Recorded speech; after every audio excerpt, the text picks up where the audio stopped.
All right, so we're going to talk about 3.1.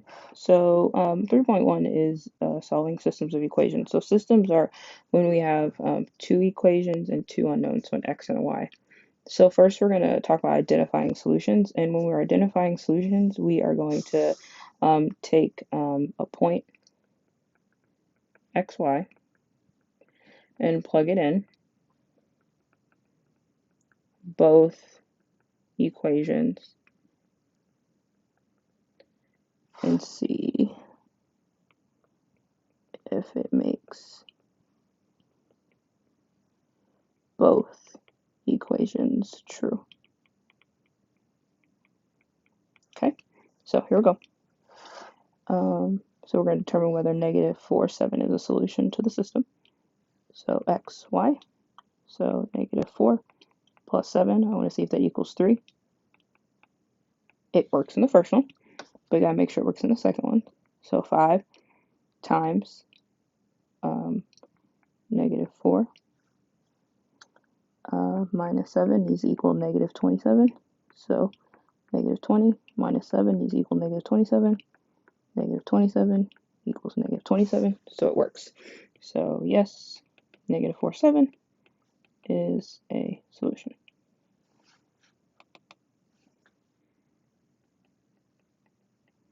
Okay. All right, we're going to solve systems graphically. Okay, so to solve systems graphically, you're first going to graph them, right? So I would suggest doing y equals mx plus b. Okay, and so what's going to happen is they're either going to cross at one point, okay, no points, or infinitely many points.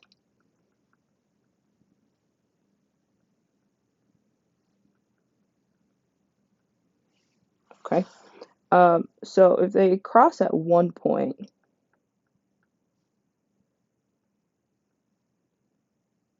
okay, that means the system is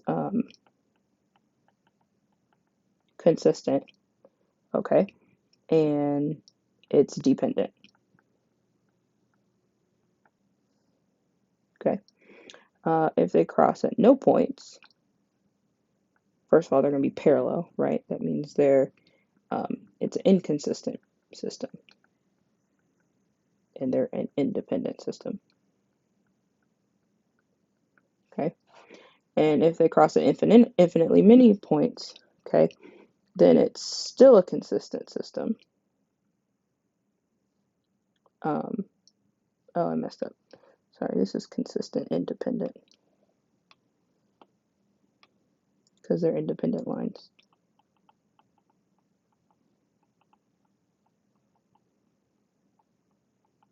And this is consistent dependent because of the same line. Okay? Alright, so here we go. So if I solve this for y, I get y equals negative x plus 3. If I solve this one for y, I change this to 2 just so we can fit it on the graph. So I've got negative y equals negative 5x plus 2. And so I've got y equals 5x minus 2. Okay? So we hope they cross nicely. If they don't, it's okay. We'll do a little guesstimate. So the first one, we're going to go up to 3 and then down 1 over 1. And you want to do a few points just so we can figure out where they cross.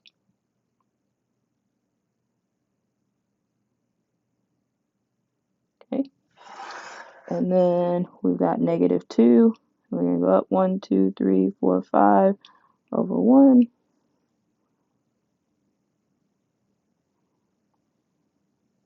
And okay, these cross. Now it's not a nice point right there. So let's just guesstimate it, and obviously there'll be nicer points. So let's just say that's going to be not quite 1, right? So that's going to be, let's say 2/3 and 1, 2, and we'll say 2 1/3. Okay. So obviously if we did like an algebraic way, which we're going to do in a little bit, it would be a little bit more efficient. Okay. All right, number 2. Let's graph this. Now you could also use like intercepts to graph this. Like if we did intercepts, the y-intercept here is 1, so we could graph 0, 1, and the x-intercept here is negative 1, 0. So we could graph 0, 1, and negative 1, 0. Graph those 2 points. And that would be our line. Okay. And then here, our intercepts would be 0, 3, and 3, 0. Okay. So then we got 0, 1, 2, 3, and 1, 2, 3, 0. Okay.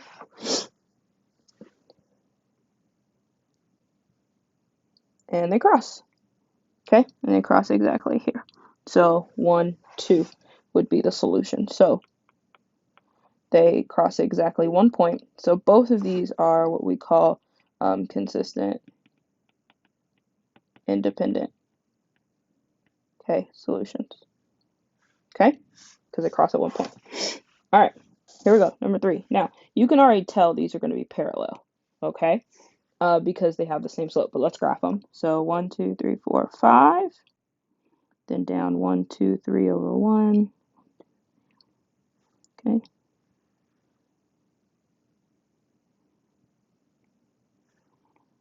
And then negative 2. Down 1, 2, 3 over 1. Do the other way.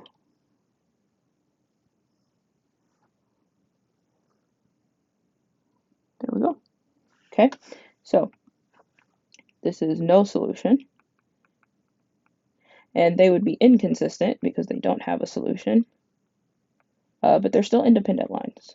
Okay, they're separate lines. Okay. All right. Last one here. So we need to solve. This is going to be 3y equals 2x plus 6 divided by 3. Y equals 2/3 x plus 2. Okay. Solve this one. Negative 12y equals negative 8x minus 24 divided by 12. Y equals 2/3 x plus 2. Oh, they're the same line. So up 2, then up 1, 2 over 1, 2, 3.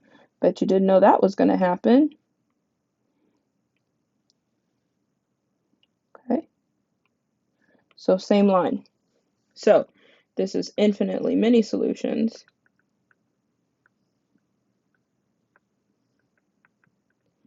And this would be consistent because they have a solution, but they're dependent because they're the same line. Okay. All right, so it's solving by graphing. Now, the other way we solve systems is by what we call the substitution method. Okay. So as we solve, we're going to do the steps. Okay. So substitution requires taking a variable that we solve for, plugging it into another equation, solving for a variable. Okay. So the way I do this is very methodical.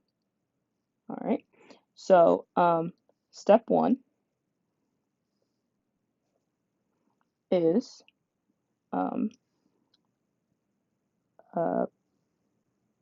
picking your one equation, okay?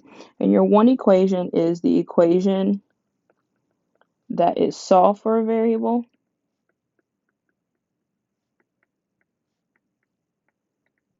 or easily solved for a variable. And I just realized I should have wrote this up there. And I'm gonna move it. All right, so pick an equation that is solved for a variable, easily solved for a variable. So this one already solved for a variable. There we go. Okay. Step 2.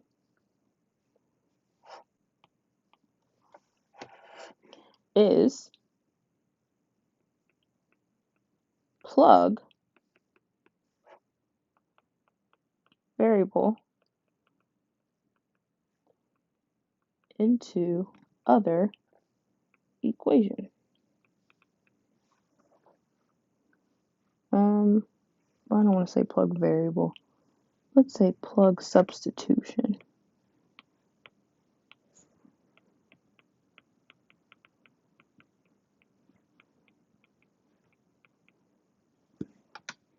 Okay, cool. So here my substitution, come on pink, there we go, is y plus 1. So I know x equals y plus 1, so I'm going to put y plus 1 in for x, okay? So y plus 1 plus y equals 4. We should only have y's in this equation, okay? So now we solve for variable.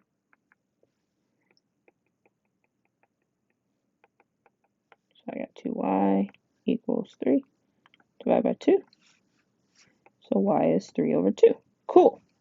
So then our last step, now I do it like 1, 2, 3, but like obviously it's 4 steps, is to take that first equation and plug in the variable that I solved for. Okay, so plug in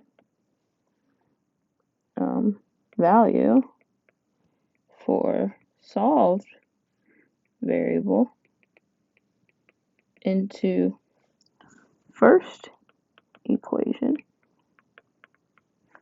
to get missing variable. Okay, here we go. X equals 3 over 2 plus 1. Okay, that's going to be 3 over 2 plus 3 over 3. Oh, shoot, 2 over 2. My bad. 2 over 2. I still wrote 2 over 3. How about 2 over 2? There we go. So 5 halves. Okay, and then I write the answer as an ordered pair. So 5 halves, 3 halves. That's my answer. Okay? All right, let's do it again.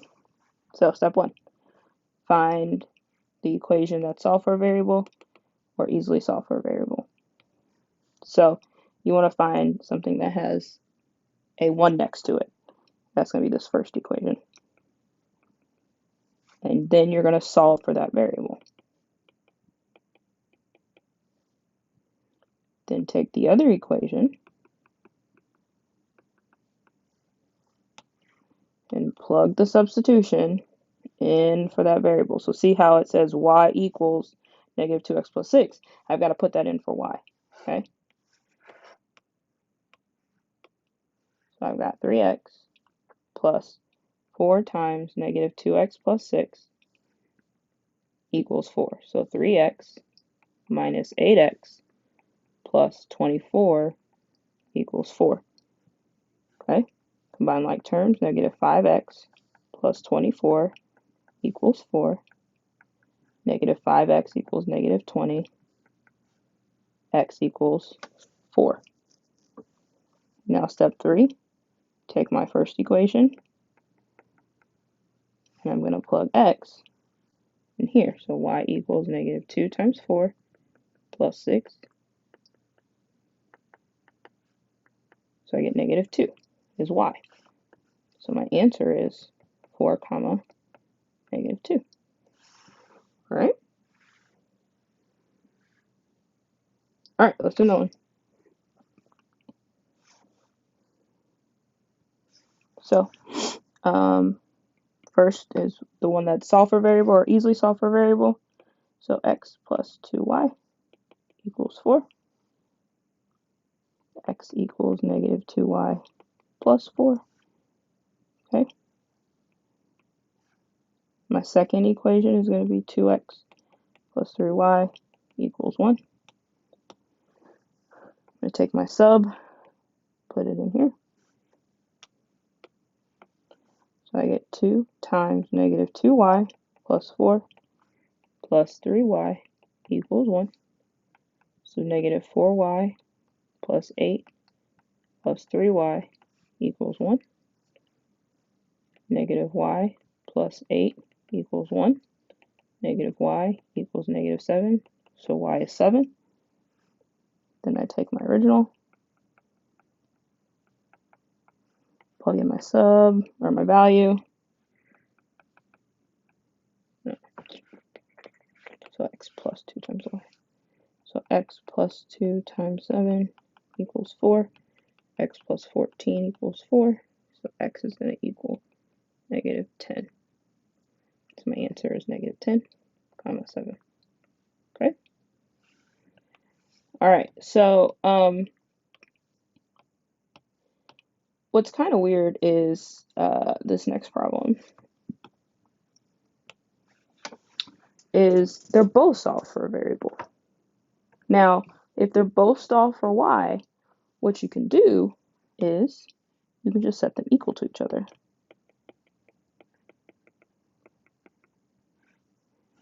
And then we can just solve. But in this case, we lose all the x's. If you ever lose all the x's and you get an untrue statement, the answer is no solution. Okay. Now, if you were to lose all the x's and then get a true statement, the answer would be infinitely many solutions. Okay? All right. I'm actually going to stop here, and I'm going to save elimination for the next video. Okay?